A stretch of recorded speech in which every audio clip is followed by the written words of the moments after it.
ਇੱਕ cruise ship ਜਿਹੜੀ ਆ, ਉਹਦੇ ਵਿੱਚ 150 ਬੰਦੇ ਇਸ ਟਾਈਮ ਫਸੇ ਪਏ ਆ ਕੇਪ ਵਰਡੇ ਦੇ ਕੋਸਟ ਦੇ ਨਜ਼ਦੀਕ, ਕਿਉਂਕਿ ਉੱਥੇ ਇੱਕ ਹੈਂਟਾ ਵਾਇਰਸ ਕਰਕੇ ਆ ਉਹਦਾ ਆਊਟਬ੍ਰੇਕ ਹੋਇਆ ਆ। ਸੋ ਕਹਿੰਦੇ ਵੀ ਇਹ ਬੜਾ ਇੱਕ ਰੇਅਰ ਹੈਂਟਾ ਵਾਇਰਸ ਆਊਟਬ੍ਰੇਕ ਆ, ਜਿਹਦੇ ਕਰਕੇ ਲੋਕ ਹੁਣ ਉੱਥੇ ਫਸੇ ਪਏ ਆ।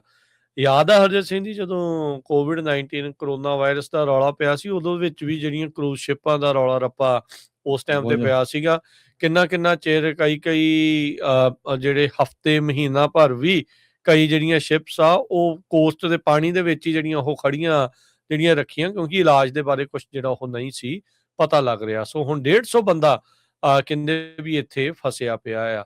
ਅਕਸਰ ਹੀ ਜਿਹੜੀਆਂ ਕਰੂਜ਼ ਸ਼ਿਪ ਉਹ ਵੇਖਣ ਨੂੰ ਬੜੀਆਂ ਲੁਭਾਵਣੀਆਂ, ਉਹ ਸਾਰਾ ਕੁਛ ਬੜਾ ਵਧੀਆ ਜਿਹੜਾ ਉਹ ਲੱਗਦਾ ਆ, ਪਰ ਆਪਾਂ ਇਹ ਅਕਸਰ ਦੇਖਿਆ ਆ ਵੀ ਇਹਨਾਂ ਕਰੂਜ਼ ਸ਼ਿਪਸ ਦੇ ਵਿੱਚ ਕੋਈ ਨਾ ਕੋਈ ਏਦਾਂ ਦੀ ਜਿਹੜੀ ਬਿਮਾਰੀ ਆ ਉਹ ਪਨਪ ਪੈਂਦੀ ਆ, ਕੁਛ ਨਾ ਕੁਛ ਉਹ ਚੱਲ ਪੈਂਦਾ ਆ, ਤੁਰ ਪੈਂਦਾ ਆ, ਤੇ ਉਹਦੇ ਨਾਲ ਫਿਰ ਬਾਕੀਆਂ ਦੇ ਉੱਤੇ ਵੀ ਜਿਹੜਾ ਅਸਰ ਆ ਉਹ ਬੈਡ ਅਸਰ, ਭੈੜਾ ਅਸਰ ਜਿਹੜਾ ਉਸ ਦੇ ਵਿੱਚ ਪੈ ਸਕਦਾ ਹੈਗਾ ਆ।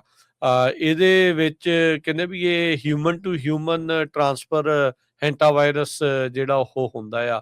ਵੈਸਟ ਅਫਰੀਕਾ ਦੇ ਜਿਹੜਾ ਤੱਟ ਦੇ ਉੱਤੇ ਜਿਹੜਾ ਕੇਪ ਵਰਡੇ ਮੁਲਕ ਜਿਹੜਾ ਪੈਂਦਾ ਆ, ਉਹਦੇ ਜਿਹੜੇ ਤੱਟ ਦੇ ਨਜ਼ਦੀਕ ਇਹਨਾਂ ਨੂੰ ਜਿਹੜਾ ਆ ਇਸ ਟਾਈਮ ਕੀਤਾ ਆ। ਕਹਿੰਦੇ ਵੀ 2 ਜਿਹੜੇ ਮੈਡਿਕਸ ਆ, ਉਹ 2 ਜਿਹੜੇ ਲੋਕ ਆ ਜਿਨ੍ਹਾਂ ਨੂੰ ਇਹ ਡੈਡਲੀ ਹੈਂਟਾ ਵਾਇਰਸ ਦਾ ਸਸਪੈਕਟਡ ਆਊਟਬ੍ਰੇਕ ਹੋਇਆ ਆ, ਉਹਨਾਂ ਨੂੰ ਇਵੈਕੂਏਟ ਕਰਨ ਬਾਰੇ ਜਿਹੜੀਆਂ ਕੋਸ਼ਿਸ਼ਾਂ ਆ ਉਹ ਚੱਲ ਰਹੀਆਂ ਹੈਗੀਆਂ ਆ। ਕਹਿੰਦੇ ਵੀ ਇਹ 3 ਜਾਣਿਆਂ ਦੇ ਕਰਕੇ, ਇੱਕ ਡੱਚ ਕਪਲ ਤੇ ਇੱਕ ਜਰਮਨ ਨੈਸ਼ਨਲ, ਉਹਨਾਂ ਦੀ ਆਲਰੇਡੀ ਜਿਹੜੀ ਆ ਉਹ ਮੌਤ ਹੋ ਚੁੱਕੀ ਆ, ਤੇ ਕਈ ਜਿਹੜੇ ਉਹ ਬਿਮਾਰ ਹੋ ਚੁੱਕੇ ਆ। ਤੇ ਕਹਿੰਦੇ ਵੀ ਇੱਕ ਬ੍ਰਿਟੇਨ ਦਾ ਰਹਿਣ ਵਾਲਾ ਜਿਹੜਾ ਸੀਗਾ, ਜਿਹੜਾ ਵੈਸਲ ਛੱਡ ਕੇ ਜਿਹੜਾ ਚਲਾ ਗਿਆ ਆ, ਉਹਨੂੰ ਕੱਢਿਆ ਗਿਆ ਉੱਥੋਂ, ਤੇ ਸਾਊਥ ਅਫਰੀਕਾ 'ਚ ਉਹਦਾ ਇਲਾਜ ਹੋ ਰਿਹਾ ਆ। ਇਹ ਇਸ ਤੋਂ ਪੀੜਤ ਦੱਸੇ ਜਾ ਰਹੇ ਆ।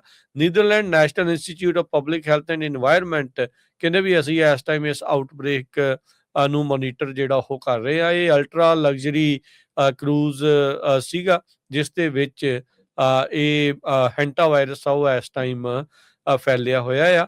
ਇਹਦੇ ਨਾਲ ਕਹਿੰਦੇ ਵੀ ਫੇਟਲ ਰੈਸਪੀਟਰੀ ਇਲਨੈਸ, ਸਾਹ ਲੈਣ ਨੂੰ ਜਾਂ ਫੇਫੜਿਆਂ ਦੇ ਵਿੱਚ ਜਿਹੜੇ ਸਾਹ ਵਾਲੇ ਕਹਿ ਲਓ ਵੀ ਆਪਣੇ ਔਰਗਨਸ ਆ, ਉਹਨਾਂ ਉੱਤੇ ਇਹ ਅਸਰ ਪਾਉਂਦਾ ਹੈਗਾ ਆ।